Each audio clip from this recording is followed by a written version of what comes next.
కాంగ్రెస్ ప్రభుత్వం ఆటో డ్రైవర్లకు ఇచ్చిన హామీలను వెంటనే అమలు చేయాలని డిమాండ్ చేస్తూ పెద్దపల్లిలో ఆటో డ్రైవర్లు ఓనర్లు భారీ ర్యాలీ నిర్వహించారు.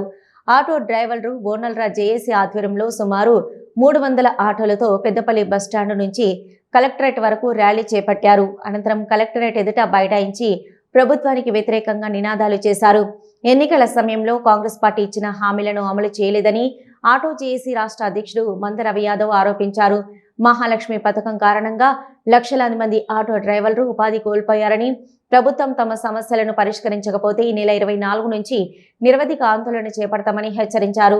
ఆటో డ్రైవర్ల సమస్యలపై ప్రభుత్వం వెంటనే స్పందించాలని బీఆర్ఎస్ రాష్ట్ర నాయకుడు పెద్దపల్లి జిల్లా అధ్యక్షుడు వాళ్ల హరీష్ రెడ్డి డిమాండ్ చేశారు. ఆటో డ్రైవర్లు కన్నెర్ర చేస్తే కాంగ్రెస్ ప్రభుత్వం ఇబ్బందులు పడక తప్పదని హెచ్చరించారు.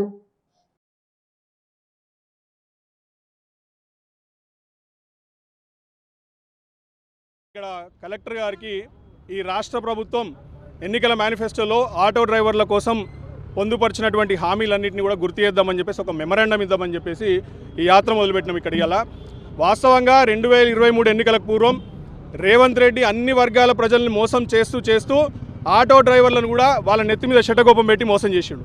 వాళ్ళకి ఇచ్చినటువంటి అతి ముఖ్యమైనటువంటి ప్రధాన హామీ ఆటో సంక్షేమ బోర్డు ఏర్పాటు చేస్తామని చెప్పిండు. ఇయాల్టి దాకా 3 ఏళ్ళు కావస్తుంది. ఆయన ఇచ్చినటువంటి ఒక మహాలక్ష్మి అనే ఒక పథకం ద్వారా ఇలా ఆర్టీసీ బస్సులో మహిళలకు ఉచిత ప్రయాణం వల్ల మరి వీళ్ళ జీవనోపాధి కోల్పోయింది. ఇలా లక్షల మంది ఆటో డ్రైవర్లు జీవనోపాధి కోల్పోవడం వల్ల ఇలా వాళ్ళ బతుకులు